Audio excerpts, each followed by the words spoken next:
अस्सलाम वालेकुम। उर्दू के मशहूर व मारूफ शायर व अदीब अमीर मीनाई का पूरा नाम अमीर अहमद मीनाई था। आप लखनऊ के एक दीनी व इल्मी खानवादे में 21 फरवरी 1829 में पैदा हुए। आप मौलवी करम मोहम्मद के बेटे थे और मखदूम शाह मीना के ख़ानदान से थे। अमीर मीनाई शरीफुन नफ्स, पाकबाज, इबादत गुजार और मुत्तकी इंसान थे। मिजाज में तवक्कल, फ़कीरी और इस्तगना था। आपने तिब, लिसानियात, तसूफ़, फ़लसफ़ा, फ़िक़्ह, मंतिक़, तारीख़, रियाजी और कानून के उलूम हासिल किए। आपको उर्दू, फ़ारसी और अरबी ज़बान पर अबूर हासिल था। आपका तखल्लुस अमीर था। आपने शायरी के लिए असीर लखनवी की शागिर्दी इख्तियार की थी।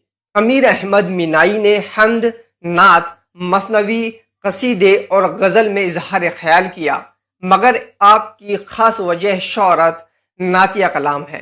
दोस्तों, अमीर मीनाई मुतअद्दिद किताबों के मुसन्निफ़ थे, जिनमें अक्सर किताबें 1857 के हंगामे में ज़ाय हो गई।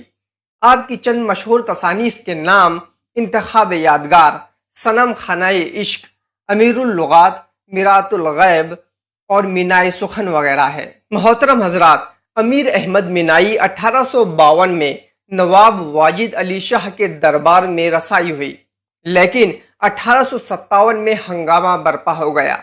इस हंगामे में लखनऊ में वाक़ अमीर मीनाई का पूरा मोहल्ला आग की नज़र हो गया।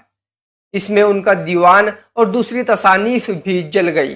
बेसर व सामानी के आलम में अमीर अहमद काकोरी पहुँचे। वहाँ तकरीबन 1 साल तक क़याम रहा। इस दौरान उनकी शायरी की शोहरत रामपुर के दरबार तक पहुँच चुकी थी।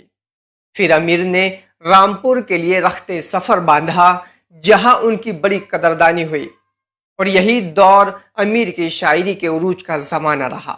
मोहतरम हजरात, नवाब साहब के इंतकाल के बाद अमीर मीनाई ने रामपुर छोड़ दिए और सन 1900 में हैदराबाद चले गए। वहाँ कुछ दिन क़याम किया था ही कि बीमार हो गए और वहीं पर 13 अक्टूबर सन 1900 में इंतकाल हुआ। इस तरह नात गोई की अजीम शख्सियत हमसे जुदा हो गई।